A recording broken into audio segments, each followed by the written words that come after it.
Daftar panjang kasus salah tangkap di negara hukum ini kembali terjadi. Penetapan status tersangka Peggy Setiawan yang sebelumnya disebut terlibat pembunuhan Vina dan Rizky di Cirebon, Jawa Barat telah dibatalkan dalam sidang pra-peradilan karena tidak sesuai prosedur hukum. Lalu apakah Peggy bisa menuntut balik pihak kepolisian? Dan apakah penetapan status tersangka lainnya juga meragukan? Terkait hal ini saya akan berbincang dengan pakar hukum pidana Universitas Tarumanegara, Heri Firmansyah. Halo, selamat siang Mas Heri.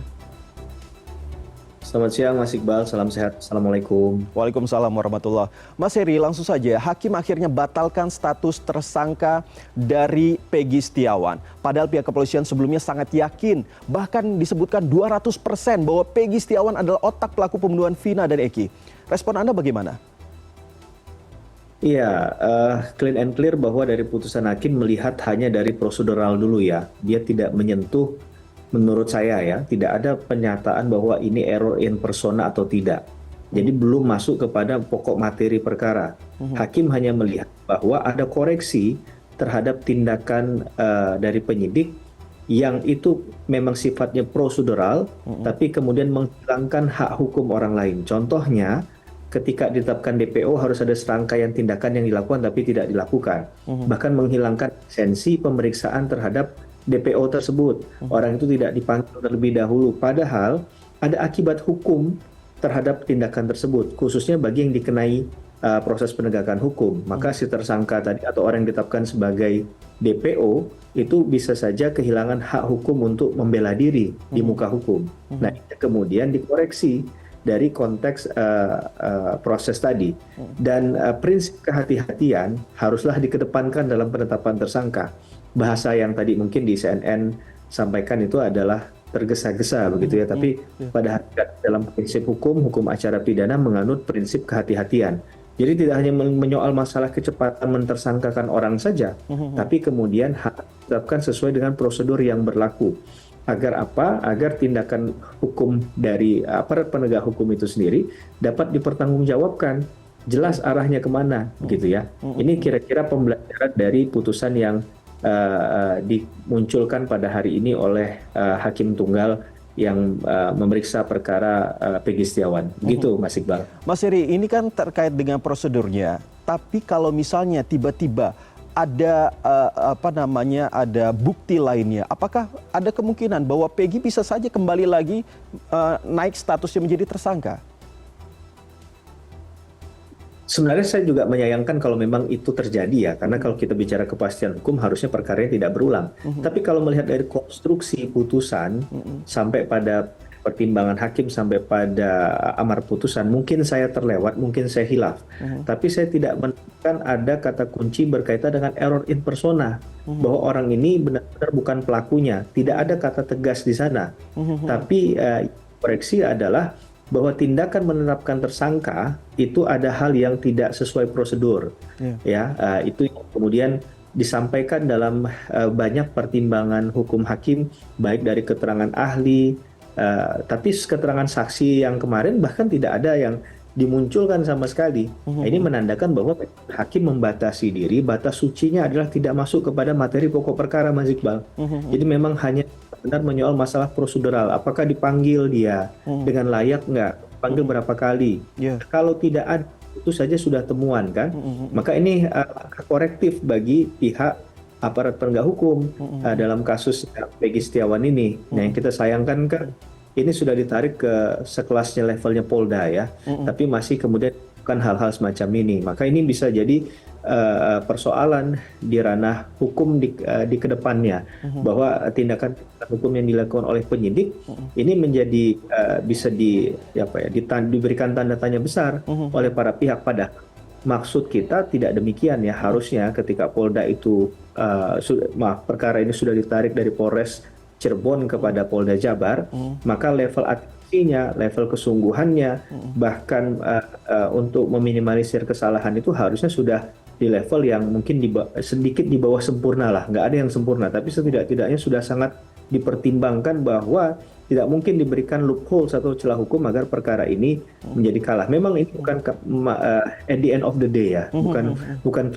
juga sebenarnya, bahwa memang dalam banyak pra peradilan juga mungkin ada juga yang sebelum-sebelumnya mereka kalah misalnya, dan itu biasa saja. Jadi ini bukan satu hal yang sebenarnya jadi apa ya, kiamat begitu ya bagi proses penegakan hukum. Tapi memang jangan disepelekan juga. Apalagi bicara tentang penetapan tersangka, itu masa depan seseorang ada di sana. Maka perlu prinsip kehati-hatian, perlu mengungkap kebenaran materialnya. Nah, dari kemarin kan kalau Polda Jabar, tim div hukumnya hanya bicara tentang minimum 2 alat bukti, sehingga ini linear dengan keterangan ahli yang mereka selalu arahkan ke minimum 2 alat bukti.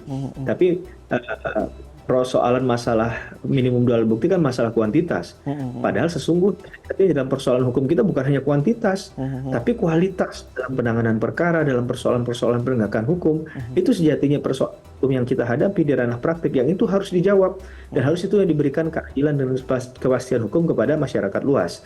Yang perlu kita ingatkan juga bahwa yang ingin mendapatkan atensi perkara semacam ini, yang ingin kemudian dilindungi oleh hukum dengan sebenar-benarnya, bukan hanya Peggy Setiawan, masih banyak perkara lain yang serupa yang harus kita berikan atensinya juga agar ini tidak menjadi ya. Kemudian juga kasus-kasus yang lagi marak, jangan berhenti hanya karena semua energinya difokuskan pada kasus Peggy Setiawan.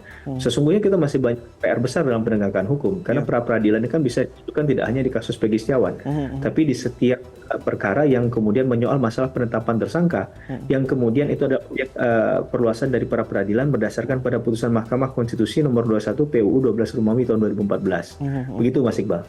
Mas Heri, berarti adakah kemungkinan bahwa ada cara lain dari pihak kepolisian untuk bisa menetapkan kembali Peggy ini sebagai tersangka, dan apa sebenarnya antisipasi yang harus dilakukan agar pihak Peggy Setiawan ini tidak terlibat kembali dalam kasus tersebut?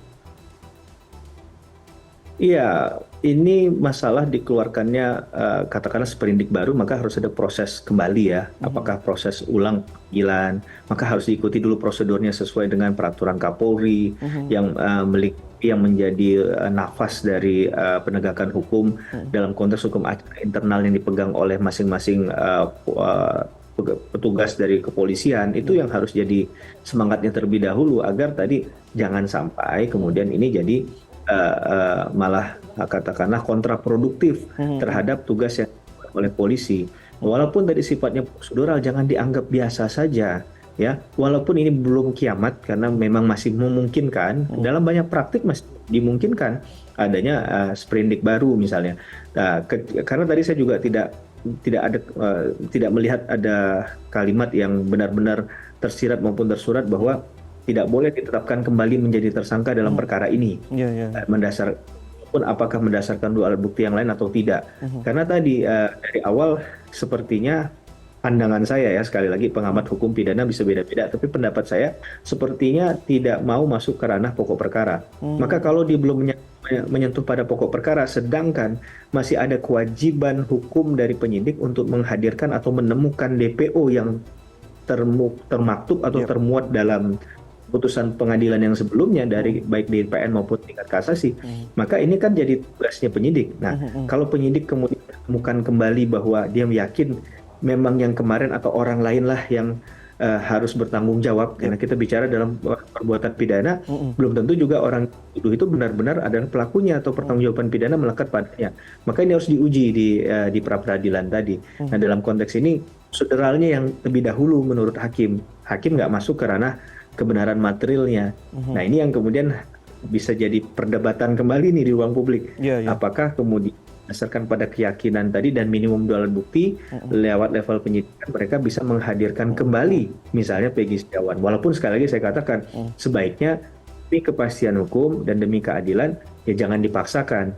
Bahwa kalau memang orang itu tidak bersalah, tidak memenuhi punya unsur kesalahan, ya jangan dipaksakan dia menjadi tersangka atau orang yang harus bertanggung jawab, karena ini bisa jadi peradilan yang sesat nantinya. Kita nggak hanya melihat kasus Peggy Setiawan, karena setiap orang siapapun berpotensi dikenai tindakan hukum yang abuse tadi kalau seandainya tidak dikontrol secara baik oleh masyarakat ya gitu. Oke, Mas Heri, apakah kasus salah tangkap seperti ini hal yang lumrah, dan apakah bagi korban yang mengalami salah tangkap ini akan mendapatkan kompensasi?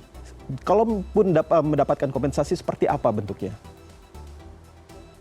Ya, kita jangan sampai mengatakan bahwa hal ini adalah hal yang biasa-biasa saja, karena dari mindset itulah kemudian penegakan hukum itu akan kita nilai pada faktanya seperti apa ya. Jadi mulai dari proses itu harus diperhatikan betul. Dan ini ada sistem peradilan pidana kait-mengkait kalau penetapan tersangka dari awal salah, maka apa kabar proses peradilan yang berjalan itu sampai pada putusan? Tentunya nggak bisa kita nilai itu punya muatan keadilan atau tidak kan? Nah, bicara tentang apakah kemungkinan mendapatkan hak hukumnya bagi orang yang salah tangkap, kewajiban hukum dalam konteks ini adalah diatur dalam pasal 96 KUHP kalau saya nggak salah ya, ada bicara tentang ganti kerugian dan rehabilitasi, di mana orang yang ditetapkan menjadi tersangka itu juga punya peluang untuk kemudian memulihkan hak-haknya secara manusia ya, secara individu manusia, bahkan bisa ganti kerugian dan rehabilitasi untuk pemulihan nama baiknya kalau memang pada faktanya ditemukan bahwa dia bukan pelakunya. Nah ini kan kalau bicara penetapan tersangka, sedangkan proses ini masih ada what next-nya, apa yang kemudian harus dilakukan oleh Polri, dan itu belum dijawab tuntas, dan ini bisa saja by time masih berjalan. Saya nggak tahu apakah tahun depan masih bisa dibuka kembali dan lain sebagainya, karena bicara penetapan tersangka ini di dalam KUHP, sependek pengetahuan saya, itu tidak ada batasnya.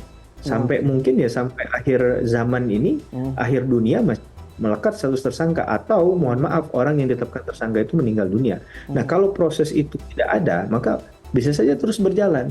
Nah maka tadi saya katakan demi kepastian hukum dan juga demi nilai kemanusiaan yang adil dan beradab, maka sesungguhnya penghargaan kita terhadap hak asasi manusia adalah tidak boleh memaksakan proses yang sebenarnya memang tidak ada dasarnya, tidak ada dasar hukumnya. Orang mau membela diri kan dasarnya adalah tuduhan tadi. Nah kalau tuduhannya tidak berdasar, logika hukumnya dibalik-balik nih jadinya. Nah ini yang membuat kita bingung, dan jangan sampai karena misalnya ego sektoral atau karena beranggapan